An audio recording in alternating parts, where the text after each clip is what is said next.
Hi, this is Dr. MJ coming to you from beautiful Boston, Massachusetts. This is the Women in Dentistry Podcast, where we feature women in dentistry making waves and leading the industry through the next decade. I am your host, Dr. Mary Jane Hanlon, a former dental assistant, dental hygienist, and now dentist.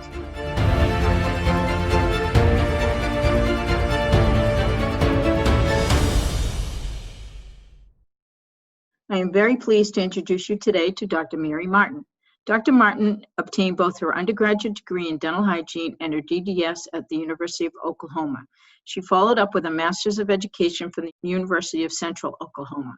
Dr. Martin is one of the founding women in Oklahoma to establish the Oklahoma Association of Women Dentists and has mentored both males and females in the dental and dental auxiliary field. She's been an officer of AOWD and a member of some capacity since 1985. She served as its president more than once and as treasurer for 6 years. Additionally, Dr. Martin served as national president of the American Association of Women Dentists in 1994 to 95 and then again in 2016. The Smiles for Success Foundation actually began in 1995 when Dr. Martin appointed Dr. Donna Rumberger to start a pilot program in New York City. She continues to participate in this philanthropic arm of the American Association of Women Dentists, currently leading that organization as its president. In addition, Dr. Martin is a trustee of the Gillette Hayden Memorial Foundation of the AAWD. It is indeed my pleasure now to bring you to my interview with Dr. Mary Martin. So, Mary, it's so exciting. I have been looking forward to talking with you all week, and I will tell you why. I have known your name since I was in dental school. Now, I don't know how I knew your name, but I think it had to do with the American Association of Women Dentists, which I was a member of when I was in dental school. And today I'm a mentor to that group at Tufts. So, I think it was because of that, but I have been following your career my entire life. And when Tamara said that you and she were really good friends, I'm like, oh my gosh, I'd love to meet her. So like I usually do, I'd love to know how you started in the field of dentistry and what led you to dentistry. Was it a family member? What in particular got you started in the field of dentistry?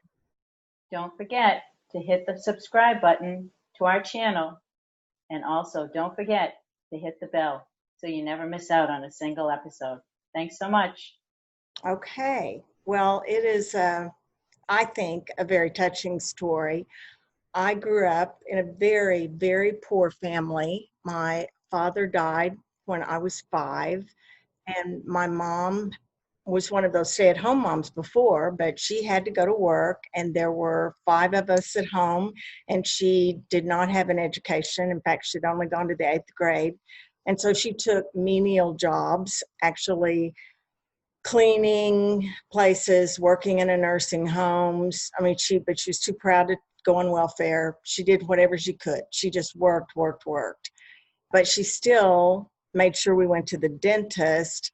Not regularly, but with 5 kids, somebody always had a toothache. And so we had a wonderful dentist in town. We did not have a car, so we walked to the dentist.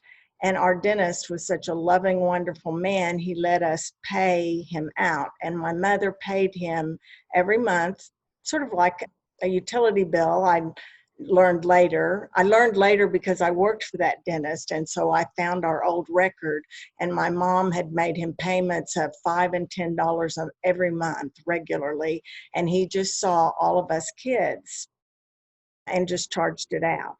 But when I was 16, I was in there one day after a car accident where I'd actually lost a front tooth, and he was working on me. And the day he took out sutures and put in a flipper, he said, "What are you doing this summer, Mary?" And it was the summer before my senior year in high school, because I was going into my senior year. And I said, "I'm going to work at the pool." I was so proud I had a job. And he said, "Well, why don't you think about coming to work for me? I would like to train you as a chairside dental assistant." And I was like, "What?" And I went home and I said, "I don't know, I'll have to ask my mom." So I went home and told my mother. My mother was like, praise Jesus, this is perfect. And so I said, really? I don't know. There's a lot of cute boys at that pool. And she said, no, Mary, you are going to work for Dr. Rumsey because that's a future. And so I said, okay. So that was it. I went to work for Dr. Rumsey. I fell in love with dentistry. And he talked me into going to college. He said, you have to go to college. You have to do this. And at first he did say dental hygiene. I mean, that's what everybody said in the 60s. And I just said, okay. I mean, I did fall in love with dental hygiene. And so I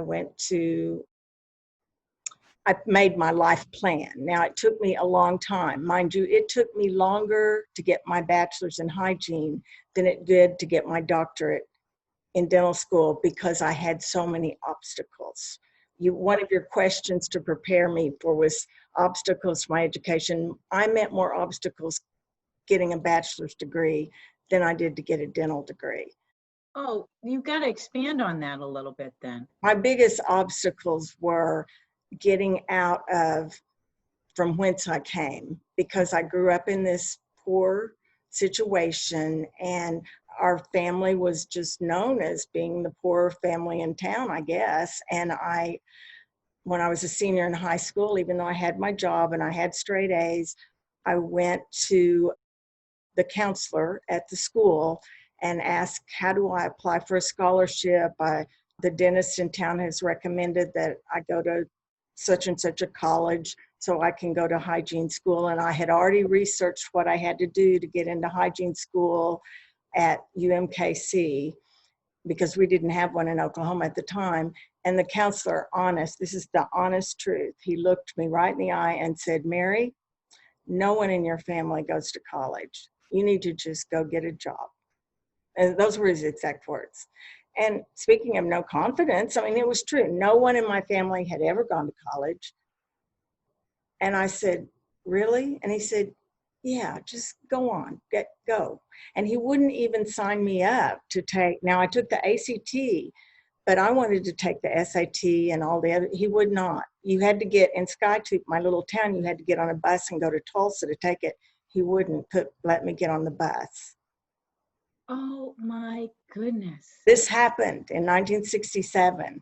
So that year when all my classmates went off to college, I worked. I stayed and worked for Dr. Rumsey in Skytube. So let me ask you a question. Did Dr. Rumsey get mad at that guidance counselor? Yes, he did. I bet he did. Because he saw something in you that the guidance counselor didn't see. Yeah, and he said, Mary, you are going to be fine. You are going to be fine. You're going to get out of it someday. Just keep focused. So I did what a lot of girls do back then. I got married. And we moved to another town that had a college in it. We moved to the southeastern part of the state where there was a college in town. I went to work for another dentist, but then I started going to college at night to get my prereqs for hygiene school. It took me 3 years to get my 2 years of prereqs. And then I applied for hygiene school by then OU had a hygiene school and I got in. So it took me, I got out of high school in 1967. I didn't graduate with my bachelor's in hygiene until 74. See, that was from 67 to 74 to get a bachelor's. But now, once I got to dental school, I kind of was on the fast track. So tell us about the transition. What made you decide to go to dental school after hygiene school? Did you go right away? No, I didn't. But I could have. This was a wonderful part of I've had a lot of males who really helped me along the way. Number one was Dr. Rumsey, of course. Number two was when I went for my interview for dental hygiene school. We had to get interviewed back then. During my dental hygiene interview, they said that there was a man from the dental student side that had requested an interview with me. And I said, okay. And he came over. His name was Richard Reynolds, and he was chair of the applicants for dental school. And he wanted to know if I would consider switching from hygiene to dental school. And duh. I said, oh no, I want to be a hygienist. Oh my goodness. I said that. I said, oh no, I want to be a hygienist. And he said, you're kidding, right? He said, well, we don't have a female applicant for this class, and we really want a female. And we've looked through your material, and we think that you could be a dentist.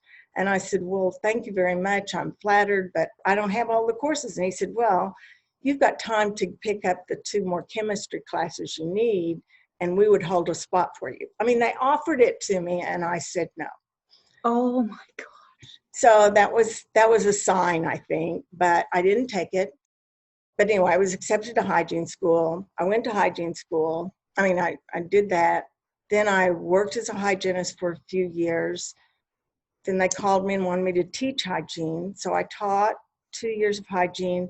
And while I was teaching, this same gentleman, Dr. Reynolds, who was just one of my heroes also, kept walking up in the hallways and saying, when are you going to go to dental school? When are you going to go to dental school? You've got to be bored by now. And I was getting a little bored. So I said, oh, I think I might apply. So I did, because I'd started picking up my other classes at night.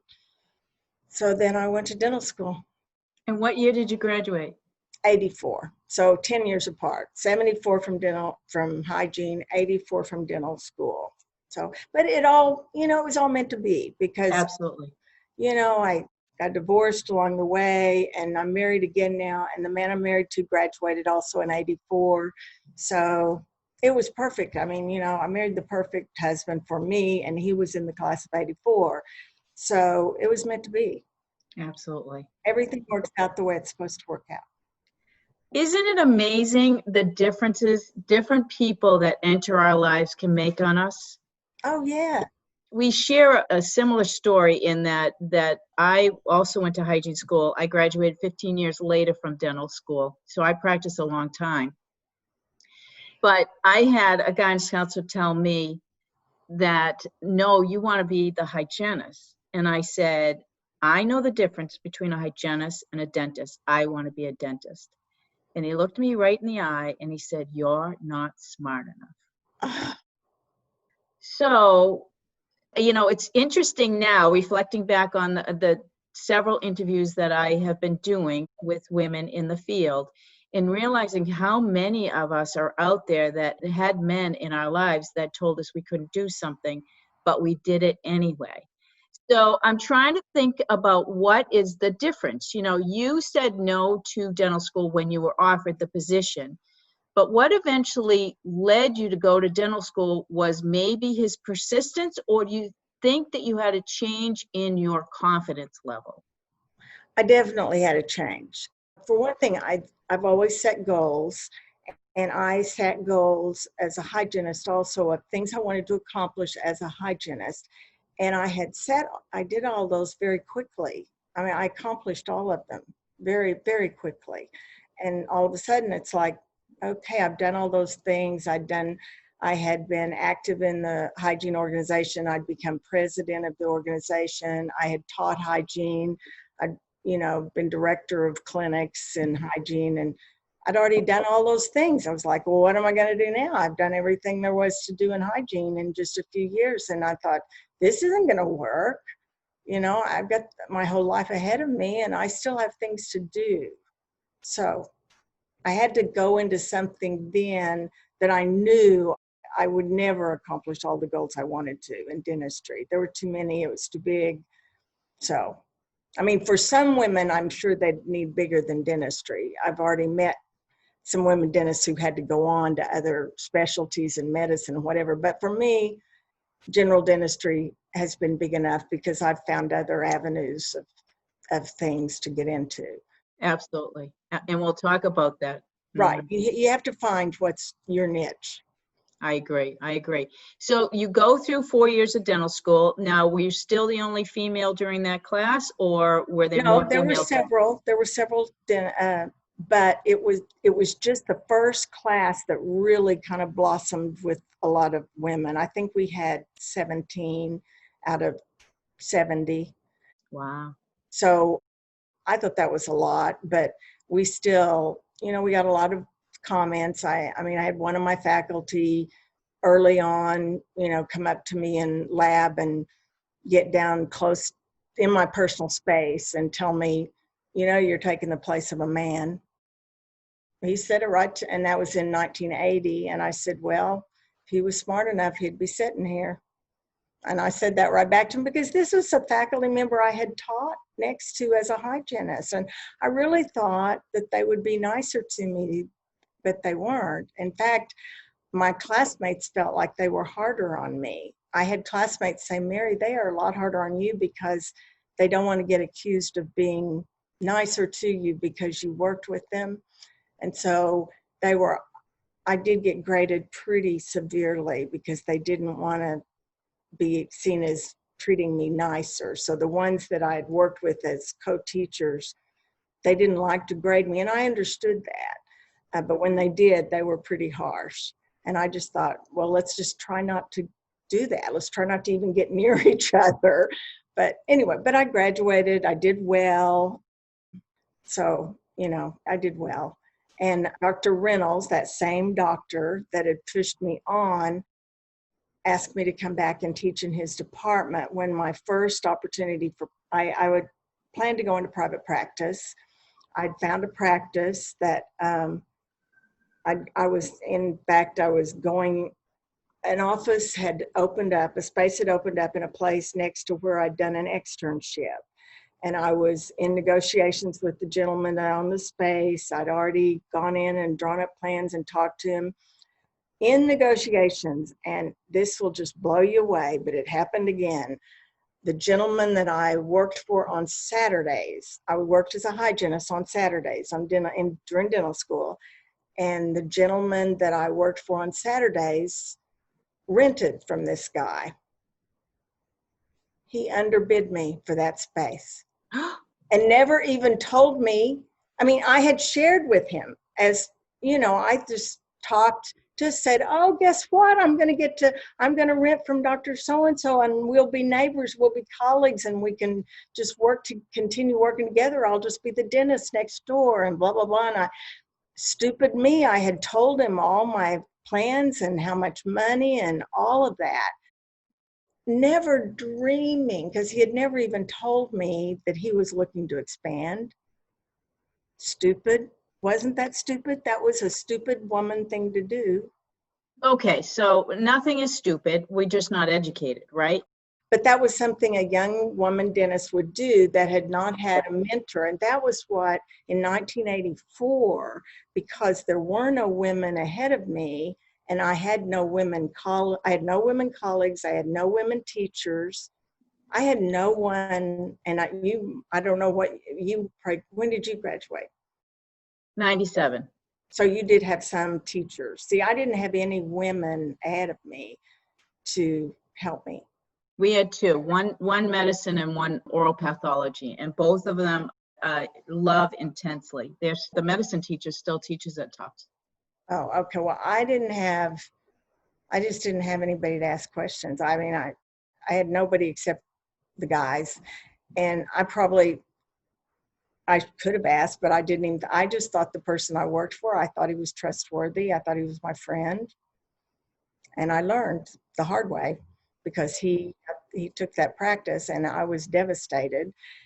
So I was talking about it at school, and somehow Dr. Reynolds, the same one that had tried to get me to go to dental school, found out about it. It's a small school. He heard that I didn't have a practice to go to when I graduated. So about a month before graduation, he sent for me, and I thought, oh gosh, what have I done? I was asked to go see Dr. Reynolds, and when I walked in, he said, well, I heard you're not going to practice anymore. And I said, well, yeah, but I just don't have one right now, but I'll find something. And he said, well, how would you like to teach an oral diagnosis? I have an opening. And I was like, what? And he said, well, I have an opening, and you have 2 years teaching experience already. So I would love to offer you the position. Wow.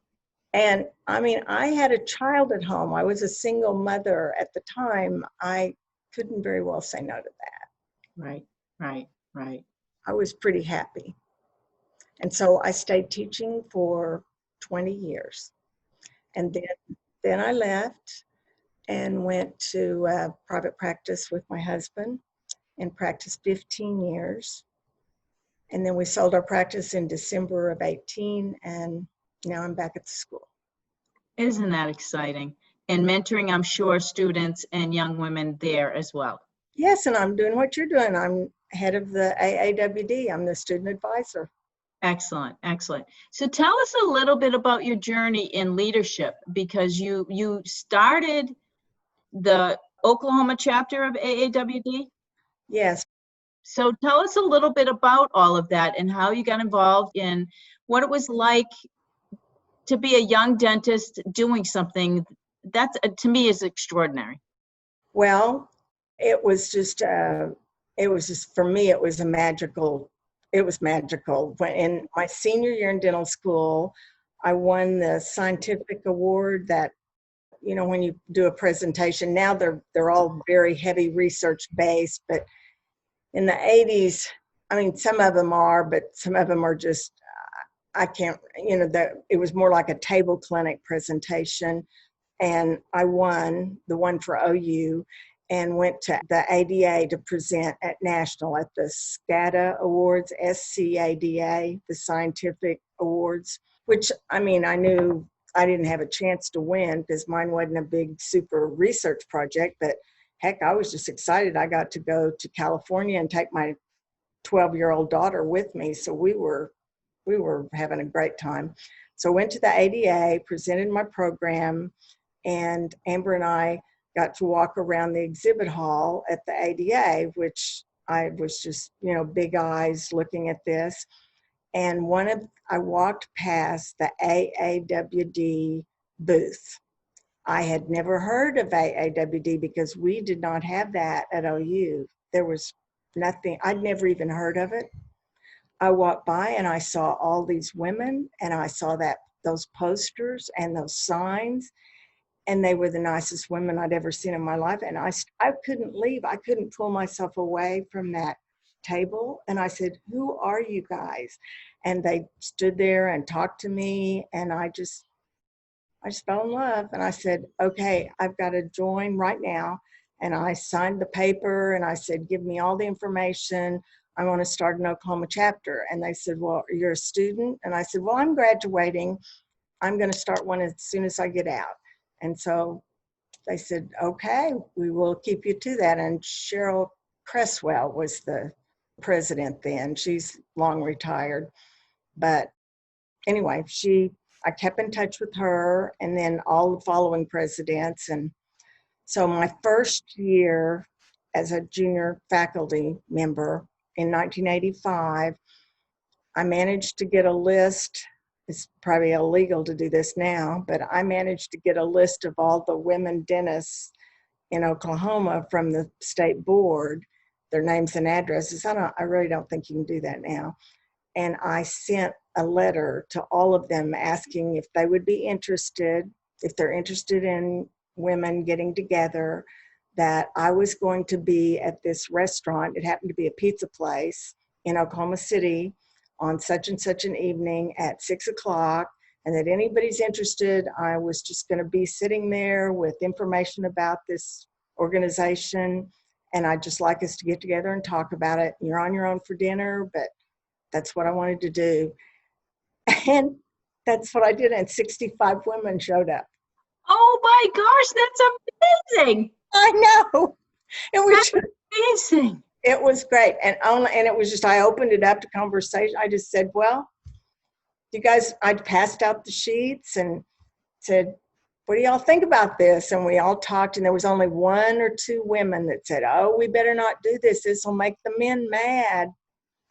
I know. And everybody said, "So what?" But yeah. And I said, "You guys don't have to join.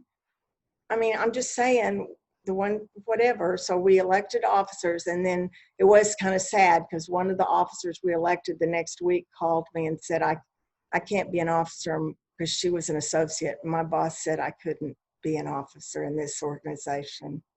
Isn't that sad? That's really sad. So she had to drop out being an officer because we were such a scandalous group in 1985.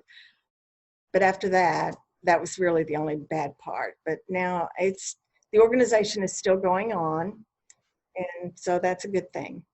It's very strong, actually, and only getting stronger. As far as I can see, I do know that the students love that group. They love the camaraderie. We get all the, we're very lucky at Tufts. We have a lot of female leadership. It wasn't that way when I got there 7 years ago, but we had a dean that really, took an interest in women and saw that there wasn't enough women and saw that the school classes are heading in that direction, getting to be more and more female. In fact, our D24 class coming in is close to 63%.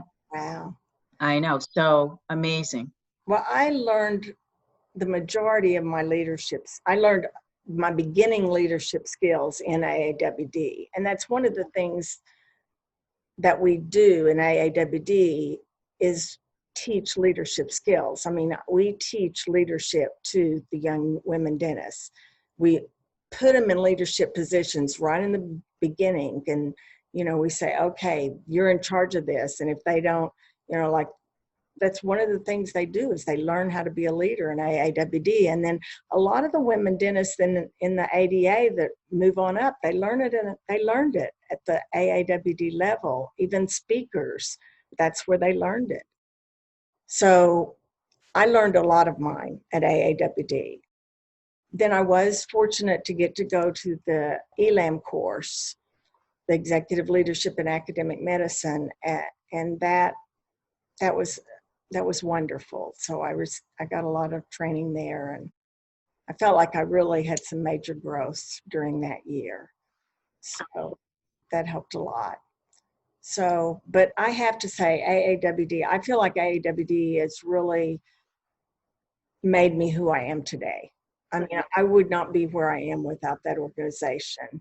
And my first year here at the state dental level was non-existent, because I had a bad experience at my first ODA meeting on the county level, and I didn't go back for a year. It's a funny story I have to tell you, MJ. I have to tell you this funny story. I would love it. I went to my first county dental meeting in 1984, right after our graduation, and I wore this, in 84 we wore those little shirts that had little bow ties, and I had a navy blue suit, and I walked in and there weren't very many women there. I think there were 3, but this first guy I walked up to asked me to get him a drink. Oh my goodness. He thought I was a cocktail waitress. Oh. And I just said, I'm not a cocktail waitress. I'm a dentist, just like you. And I turned around and walked off. Good. I didn't go back for a year until I had someone else to go with me. And so when we first started having OAWD meetings, that's what we would have our meetings like a week or so before the county dental meetings. And I would say, okay, you guys, we're going to go to the county dental. How many are going with me? And we would kind of go as a clump, because it was groups. I said, you'll feel better if we go in a group. And so we used to do that. That was years ago. Now there's so many of us, it's not necessary, but that's how we used to do it. We used to go in a group. But when I graduated from dental school in 97, I got to tell you, we did the same thing still then. So all those years later, we're still having to go to the district meetings. We call them districts in Massachusetts. Still go to the district meetings with friends, because you knew that once you walked in, you were not going to be accepted very easily. They were not congenial. They did not chat with you.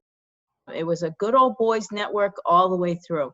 And I will say that, I will say that I had a dentist when I told him that I was looking for office space in Lexington. He actually said to me, which is a town just west of Boston, he actually said to me, oh, MJ, you'll never make it here. There's too many of us. And, obviously that was his insecurity. I didn't listen to him, obviously, but, it's interesting how much has stayed the same and how little has changed, especially with the older generation. I do believe that the younger men are very different. Oh, I think so. Yeah, and rightly so. They have much more guidance from strong women that are moms and moms that are working, and where I had a lot of guilt at times with my own daughter, not having a mom at home during when I was in dental school. She was pretty much my husband's responsibility, and I had family everywhere taking care of her, because it was too hard to go through school with a child, and a house and all of that kind of I had stuff. tremendous guilt too. Yeah, I bet you did. And, so how do we balance that as women and, realize that the one thing that I do remember more than anything, I never once had to tell my daughter to study, not once, her entire school years, because from a very early stage, all she did was see mom studying, right? So I would come home late, I would take out my books and I would get them, get ready for the night and send her off to bed. But she always saw me studying. So for her, that's just what you did. Right. So, I think that everything has a silver lining to it, doesn't it? That we are portraying to our children, our daughters, leadership ability by doing something that may not fit into somebody else's category. Right. So amazing. So what's the single best piece of advice somebody's ever given you, and who did it come from? As far as being a leader, like a team leader, or even in dentistry, it came from Dr. Reynolds again, my first boss in academics. He told me one time to not, because I started to do this, when you're angry, to not ever send out to not ever type a memo or do any response when you're angry. If you're going to write something, type something, whatever, put it in a draft. At that time, we were writing letters. He said, just put it in a drawer, wait 24 hours, and see if you still feel the same way. Any big decisions, anything, wait 24 hours. Everything will wait 24 hours and take care of it then. And that has really stuck with me for, 36 years. And I have saved myself a lot of embarrassment. I have. And I just keep thinking, boy, he has kept me out of a lot of trouble. Yeah. And so true. And even today, reply all is our nemesis, right? Because, you think you're just responding to one person, but the people copied on that email get this message that you're upset about something. And the next thing you know, you're totally embarrassed. So yes, I agree with you. The best piece of advice. Unbelievable. That's awesome. And he did it simply, it was because he had done something that actually he did that with me in dental school. I had parked my car down in the front of the dental school, and a student should never do that. And he knew my car, and he had fired off a memo to me, really raking me over the coals. And I had parked there to let my patient out because my patient couldn't walk, and had to be, but he didn't know that. And so when I showed him, when someone saw me, he saw me helping my little crippled patient into the car, then he called me up and said, look what I did. I have to show you what I almost sent to you. And so I was not even graduated that. And he called me up, he said, I decided this would be a teachable moment. But he said, I also wanted to show you that I can be humble.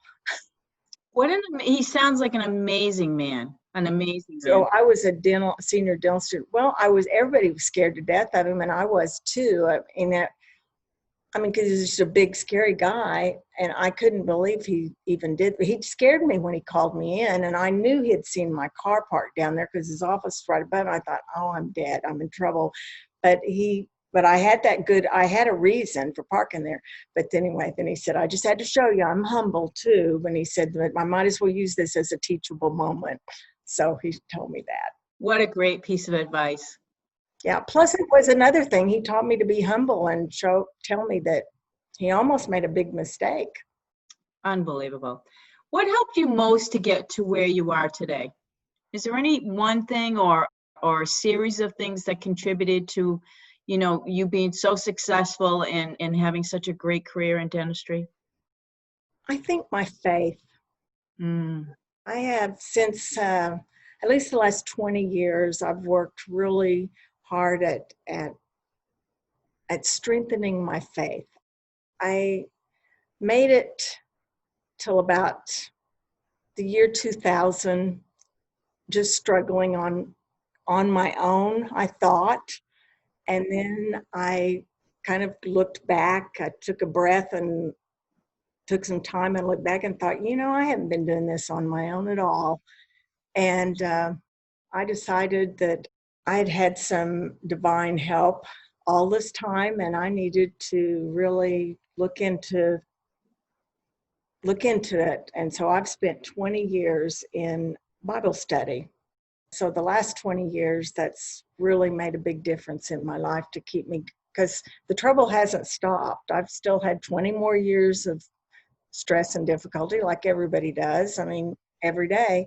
But that certainly made the last 20 years a lot easier than the first 20, because now I feel like I have that faith to rely on.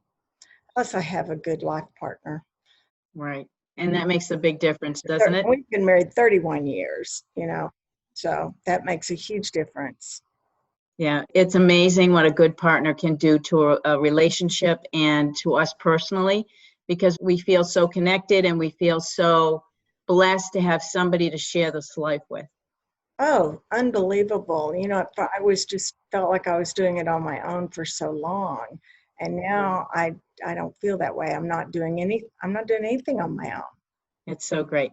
Have you had an aha moment that you found yourself being exactly where you always expected to be? I've had several moments when I felt like it was supposed to be that way. When I became chair, I was chair of oral diagnosis and radiology.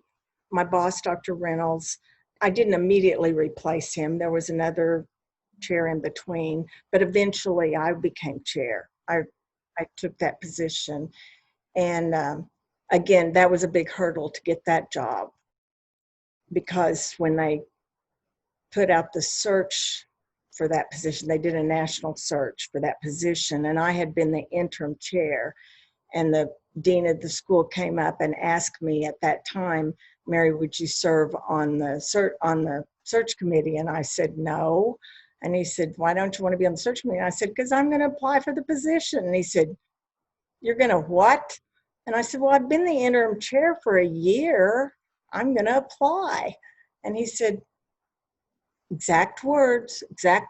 He said, Mary, you don't have a snowball's chance in hell of getting that job. Exact words.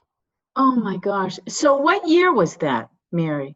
That would have been 92, about the time you were in junior, about 96. 96. You don't have a snowball's chance in hell. And I said, well, it's because I didn't have a master's in oral medicine. See, my master's is in education. I didn't have a master's in oral medicine, and this is to be the chair of oral diagnosis and radiology. But I'd been doing it for a year.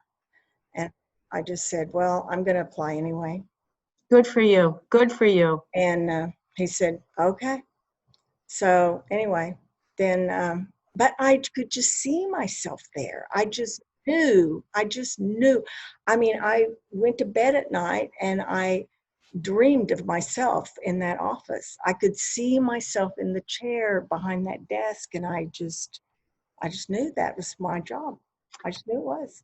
I find that interesting because, I believe sincerely that visualization and having that inner knowing and faith in what we can accomplish makes all the difference in the world. And I believe that the reason why you were able to be successful and overcome even the dean's comment was because you could see yourself there. Well, I think so too. I think that visualization did a lot. And I thought it every day. Every day I could see myself there. So anyway, then when I did get the job and he had to offer it to me, he was hilarious when when he offered it to me, he said, well, I guess you know what I'm going to say. And I said, well, I'm not for sure.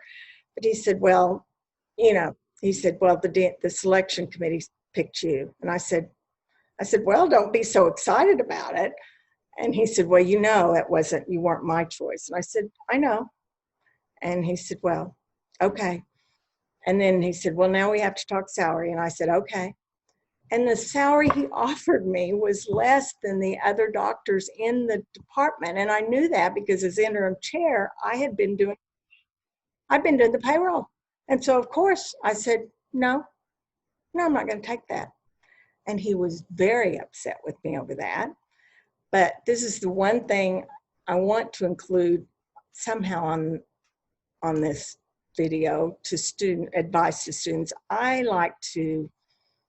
I put a lot of confidence in my dress when I'm looking forward to a position. I think you have to dress for that position.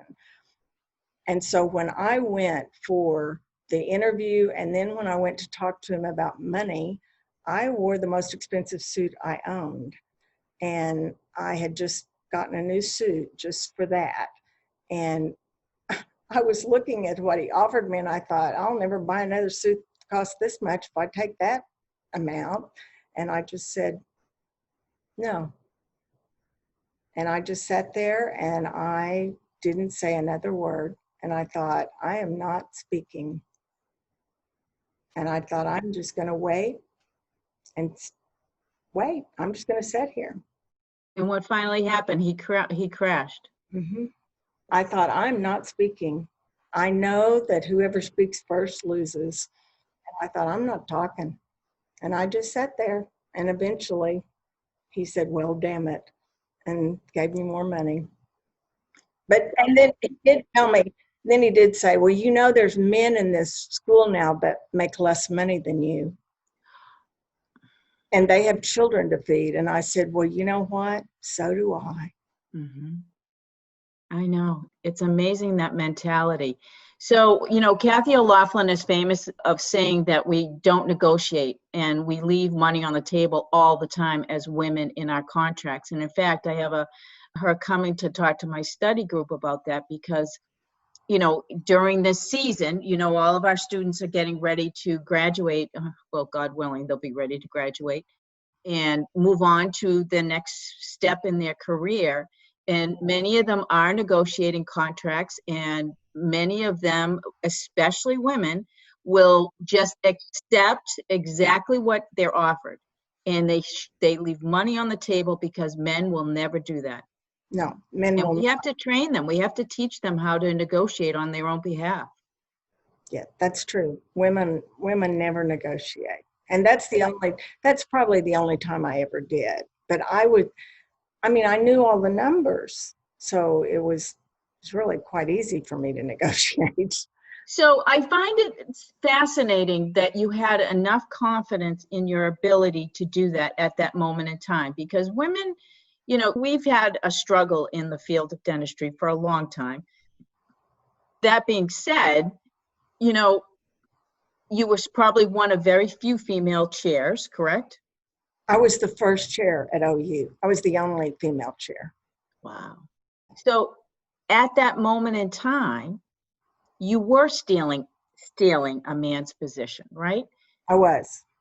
But how, you had the confidence to say no, and I'm not going to do that. And I got to give you a lot of credit, because in that moment in time, most women would have been so excited about the opportunity, they would have just said, okay, no problem, and done 10 times more work than any guy. I think part of it comes from my background of coming from such a poor family. I grew up having nothing. Nothing. So to all of a sudden have all that I have, so what am I going to do? I'm going to lose that? I'll just get another job. I knew that I wasn't going to not have a job. I'm a dentist. Right. I would have a job. I may not have that job, but I wasn't going to take less than I was worth. I had worked too hard for that. And I would rather not have a job than to not get what I was worth in that position. Now, I know I've done it before. There's no question I've done it. I mean, I'm not saying I've not always negotiated well. There's for sure.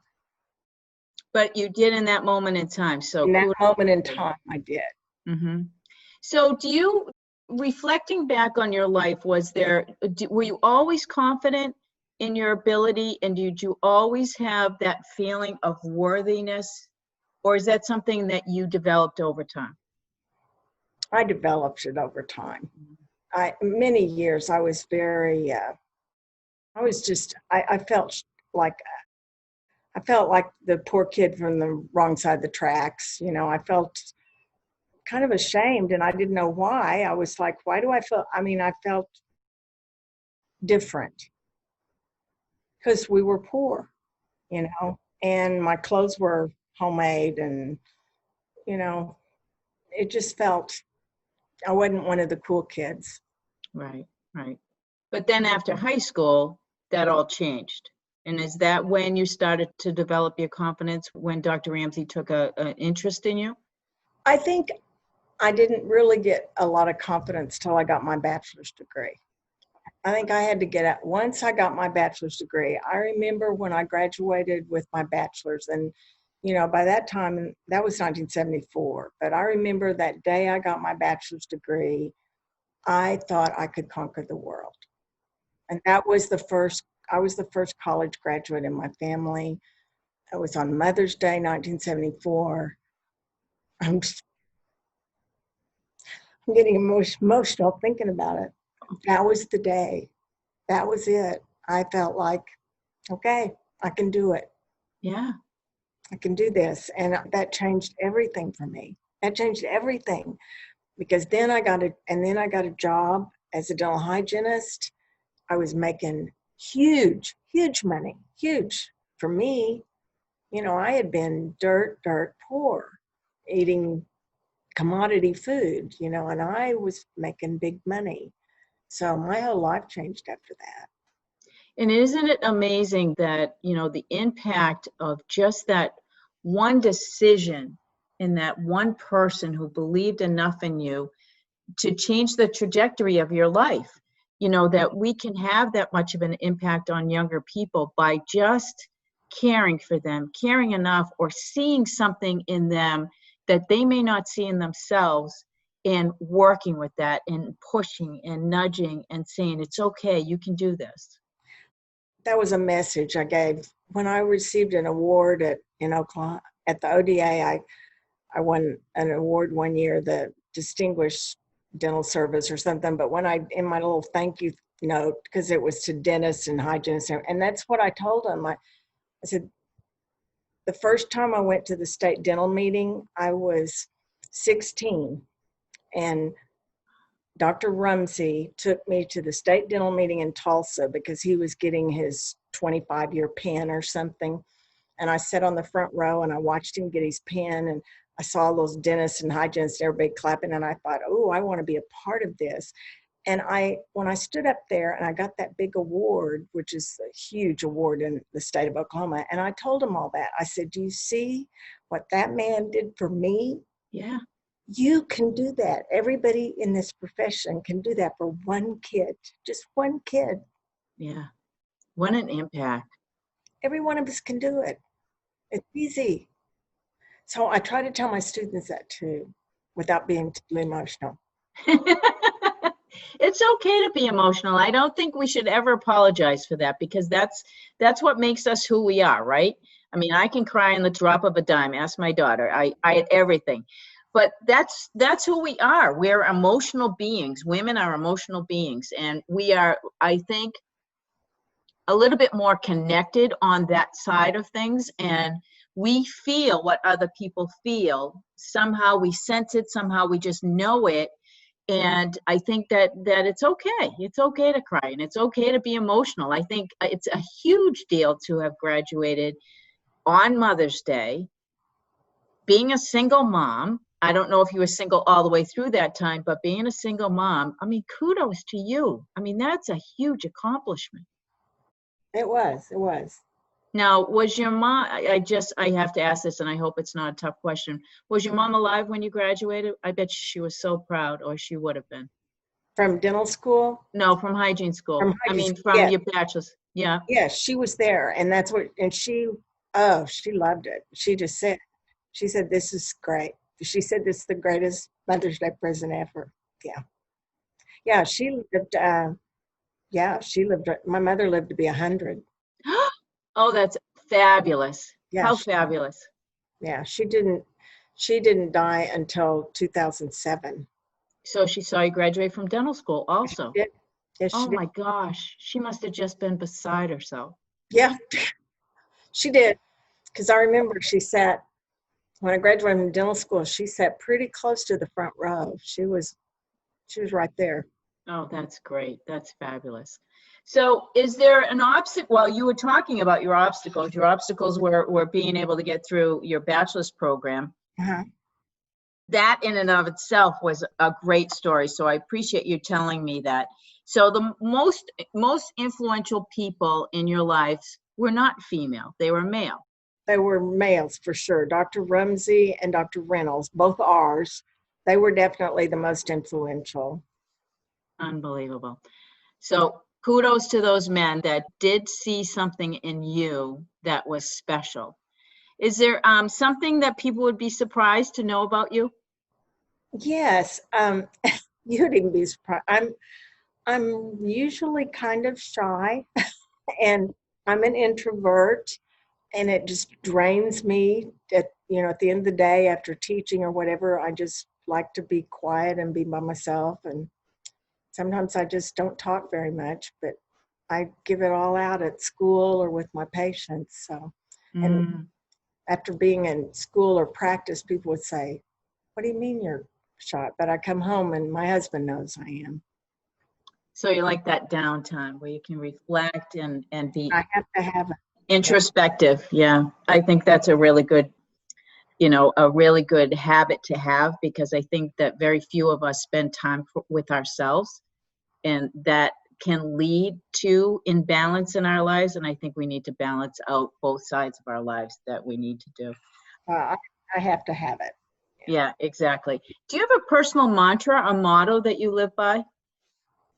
I've always told my students and the people at work that past performance is the best predictor of future performance. Ah, that is a great one.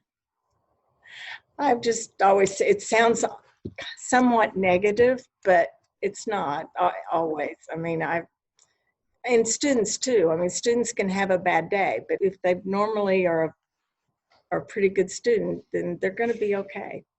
So that's my number one, is past performance is the best predictor of future performance. Oh my gosh, that is fabulous. That is fabulous. Well, I have taken up way too much of your time, and I have loved having such a great emotional conversation with you, Mary. It's been a delight. And you are so good at what you do. Oh, it's one of those things I'm learning by the seat of my pants, and, I can talk, so I'm an extrovert.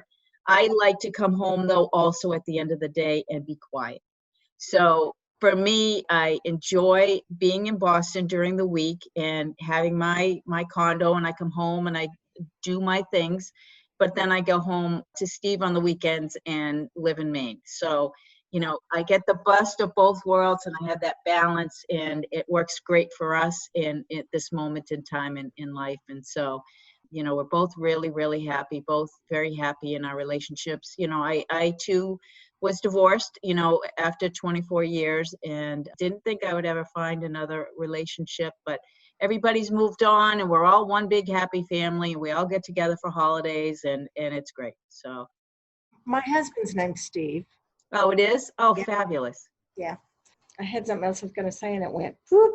Oh, well, I'll think of it later, but it's really been neat to talk to you. Really. And you too. I was going to say, I spoke at Tufts to the students in 2016. Oh, you did? Mm-hmm. Mm-hmm. It was a group meeting of Tufts and BU students. I knew all about it. And in fact, I had been invited, but I could not go. There was something else that took me away from I that. knew you weren't there because I would have remembered you. Yeah. Well, the other thing is, I do remember you were president. This came to me when we were talking. You were president of AAWD when I was in my first or second year out, and you were at Yankee. You had come as president to Yankee, and I was at Yankee, and we had a reception. And you came to the reception. Kathy O'Loughlin was there. A whole bunch of really amazing women were there. And I can remember looking around the room and saying, oh my gosh, look at what all these women are doing. And, it just, have been inspired by what women are doing in this field for a very long time. Had no idea I was going to be doing this. It just came as an idea back in the middle of January, believe it or not. I did some research and I just jumped in both feet. It's great. And, and then I was president again in 2016. I did not know that. So you're president twice. So I was president of AAWD twiise. Isn't that interesting? Now, how come? They had some problems financially and with just the whole, all sorts of trouble. And several of the older members called and said, would you come back? Would you come back and just start and reorganize the whole group? And I had to start back as president-elect. They couldn't get anybody because the board was in disarray. The management company was quitting, and they didn't know what to do. And they had to search for a management company, and it was just a year they were worried that they were going to go under. And so during a year, we reorganized, found a new management company. And that year this is incredible, I had to do the national meeting by myself. I learned a lot that year, but I worked with the ADA staff. They were wonderful. The ADA staff just took me under their wing and said, we will help you with everything. I mean, they just let me. I planned it with the ADA in Denver, and I just worked with them, and they guided me like I was I didn't know what I was doing. And I told them, I said, I've never been a meeting planner. And they said, we'll tell you everything you need to know. And I worked with them and I did the whole meeting. Oh my gosh, Mary, that's amazing. I had no idea. While I was in private practice, but ADA really helped me. We put on a 2-day meeting in Denver. Well, it was more a day and a half, but it worked. And we found a management company that we introduced at that meeting and that came on board, that we signed the paperwork there. So it worked out. So, and we're still with them. All these years later. Perfect. It worked out. That's great. Unbelievable. Well, Mary, it has been a pleasure having this conversation with you. I have thoroughly enjoyed getting to know you better. And I want to thank you from the bottom of my heart, really, seriously, for taking some time to be with me. In the middle of all this craziness, that's impacting dentistry, there's this light. I can see it. There's this light that's coming that is going to help all of us get through. And you're a shining beacon for all the young women out there. Thank you. Thank you. You're welcome. Thank you so much for listening to the Women in Dentistry Podcast with Dr. MJ Hanlon. If you like our show and want to know more about us, check out our website, thewomenindentistry.com, or please leave us a review on iTunes. Join us for our next episode as we bring you another amazing woman leading the way for the next generation.